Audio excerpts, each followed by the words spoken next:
End of the world. Apocalypse to start on April 11th, claims David Meade. The end of the world will begin on April 11th of this year, according to Christian predictors who believe the signs of the apocalypse have been apparent over the last few months. Serial predictor David Meade, who previously claimed the world would end on September 23 and November 19 in 2017, says the new date of the apocalypse is now April 11th.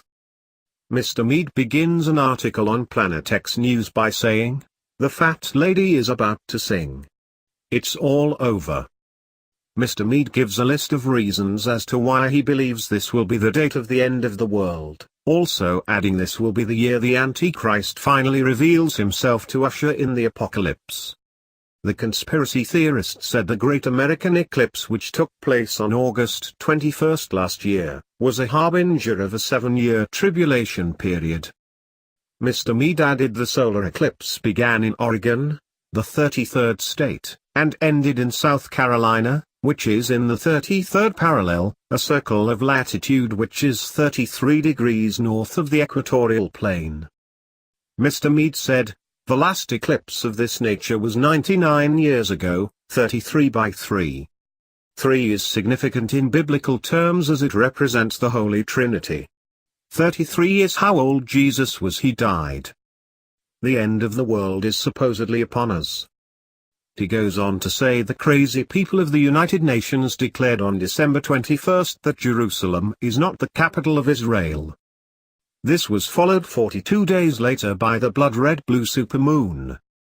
Following this, Mr. Meade says Ron Reese, a Bible scholar of many years, says the tribulation begins on or around April 11, 2018. Mr. Meade says the Antichrist will step out of the shadows following this date, and I think I know who it is, but there is no way I'm releasing that information. He said North Korea will commence World War III later this year, and that the fabled Planet X, a mythical planet that is allegedly heading towards our solar system and will knock Earth off its axis and cause widespread destruction, will appear. Mr. Meade said, halfway through the tribulation the Antichrist declares himself in the rebuilt Hebrew temple in Jerusalem. There's major trouble from that point forward. Everything escalates 100-fold. The Antichrist's time is brief, a full 3.5 years, but he wreaks havoc on the earth in that time. He creates nuclear wars, and as a result there is famine and pestilence.